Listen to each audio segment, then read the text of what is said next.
Paul Keating will meet China's Foreign Minister Wang Yi in Sydney today, much to the chagrin, I'm sure, of the current Prime Minister, Anthony Albanese, and his leadership team. Let's go to Canberra. Joining us live is the Shadow Home Affairs Minister, James Paterson.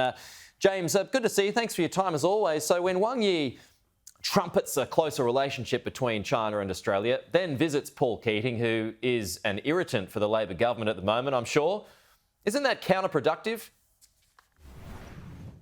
Well, Pete, describing that as an irritant is putting it mildly. Paul Keating is Australia's most prominent critic of AUKUS. Paul Keating is Australia's most prominent advocate of a closer relationship with China. He is the most prominent defender of the Chinese government when it comes to their human rights abuses and other activities.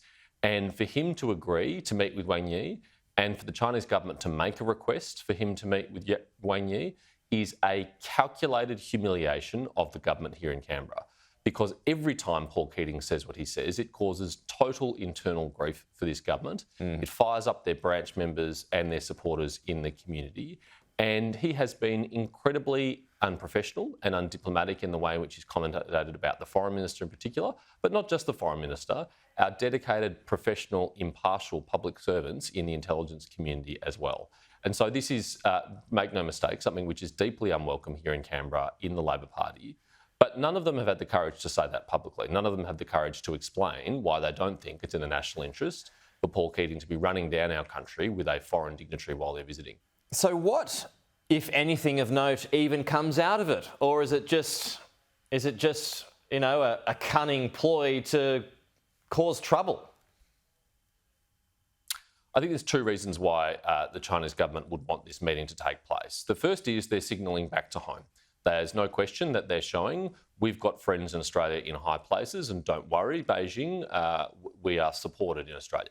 But the other thing they're doing is they're signalling here to Australia. They're saying, even at your highest levels, amongst your exalted former leaders, we've got friends, and don't forget that. And don't forget that we can take advantage of that when we choose to cause you grief internally, to put pressure on you and to undermine your national projects like AUKUS. And so it is a very calculated move. It's not the act of a friendly nation. It's the act of a nation which is trying to, as it has for many years, coerce and pressure us to do things which are against our national interests and consistent with theirs. And what we should expect of our government is that we robustly stand up for ourselves in those circumstances, that we unapologetically assert our interests and our values. And unfortunately, it's very rare we get that from this government because we know they're so weak when it comes to national security. So a good thing perhaps then that we've got the UNWelcomed talks that are happening today as we're seeing these pictures come in to us of Richard Marles meeting his British counterpart, the Defence Secretary, over AUKUS. You're right, Pete. It is terrific to have our British friends here, particularly the Foreign Secretary, David Cameron, and the Defence Secretary, Grant Shapps.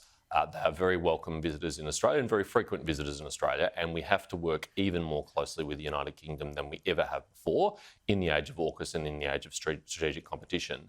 Although we are a long way away, our values and our history unite us, and our interests are continuing to converge. We have the same interests in Europe when it comes to Russia's war in Ukraine, and we have the same interests in the Indo-Pacific in terms of preserving the peaceful status quo in the Taiwan Straits, in the South China Sea, in the East China Sea and elsewhere. James, do you support Kevin Rudd staying on as US ambassador should Trump win in November? I want Kevin Rudd to succeed as Australia's ambassador to Washington DC. It is in our national interest that he does well there for our country. And in fact, I've visited Kevin in DC as ambassador, and what I observed is that he is diligently applying himself to that task. He's obviously a capable person. Unfortunately, he was also, prior to accepting this role, a prominent political commentator in the United States from his position as president of the Asia Society. And he said some very undiplomatic things about former President Trump. Now, that's his right as an Australian living in America or an Australian living here to say whatever he likes.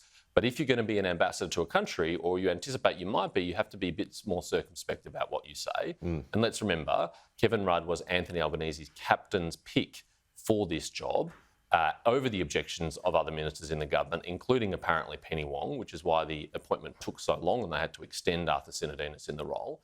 And so if he does have to come home because he can't work with the Trump administration, that will reflect on one person and one person only, and that's Anthony Albanese and his poor judgment. Okay. James Paterson, appreciate your time. We've got to go.